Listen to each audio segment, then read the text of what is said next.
Hello प्यारे बच्चों, नमस्ते। मैं श्रीमती ज्योति सराफ, शिक्षिका, जांजगीर चांपा, राज्य छत्तीसगढ़, कक्षा 11वीं, विषय व्यवसाय अध्ययन। आज मैं आपको व्यवसाय अध्ययन के अंतर्गत आर्थिक क्रियाओं के बारे में बताऊंगी। वे क्रियाएं जिनका उद्देश्य धन कमाना होता है उन्हें हम आर्थिक क्रिया कहते हैं। अर्थात धन कमाने के उद्देश्य से किया गया कार्य आर्थिक क्रिया कहलाता है। जैसे वस्तुओं का क्रय विक्रय करना, वकालत का काम करना, बीमारों की चिकित्सा करना, किसी कारखाने में नौकरी करना इत्यादि। आर्थिक क्रियाएं में 3 चीज़ों को शामिल किया गया है। पहला, व्यवसाय, जिसे हम बिजनेस कहते हैं।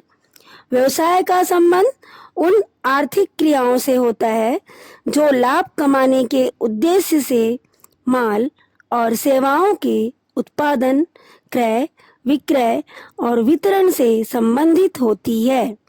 जैसे मछली पकड़ना, खेती करना, निर्माण कार्य, थोक या फुटकर विक्रय या खान खोदना, जैसे कि माइंस खोदना आदि। दूसरा पॉइंट है पैसा, जिसे प्रोफेशन कहा जाता है। पैसे का संबंध उन क्रियाओं से है जिनमें एक व्यक्ति को अपनी आजीविका कमाने के लिए अपने काम में एक विशेष ज्ञान और चातुर्य की आवश्यकता होती है। इन क्रियाओं का संबंध उन नियमों और आचार संहिता से होता है जो पेशेवर संस्था के द्वारा निर्धारित किए जाते हैं। जो लोग पेशे में लगे होते हैं पेशेवर कहलाते हैं। जैसे वकील पेशेवर होते हैं जो कानूनी पेशे में लगे होते हैं तथा जिन्हें बार काउंसिल ऑफ इंडिया की सदस्यता प्राप्त होती है। डॉक्टर पेशेवर होते हैं जो डॉक्टरी की पेशे से जुड़े होते हैं, जिन्हें मेडिकल काउंसिल ऑफ इंडिया की सदस्यता प्राप्त होती है।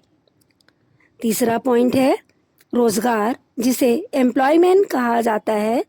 रोजगार का संबंध उन क्रियाओं से होता है जिनमें एक व्यक्ति किसी दूसरे व्यक्ति के लिए लगातार काम करता है और बदले में पारिश्रमिक प्राप्त करता है। ऐसे व्यक्ति जो दूसरे के द्वारा नियुक्त किए जाते हैं कर्मचारी कहलाते हैं। ऐसे व्यक्ति जो दूसरे से अपने लिए काम करवाते हैं नियोक्ता कहलाते हैं। अर्थात नियोक्ता द्वारा कर्मचारी की नियुक्ति की जाती है।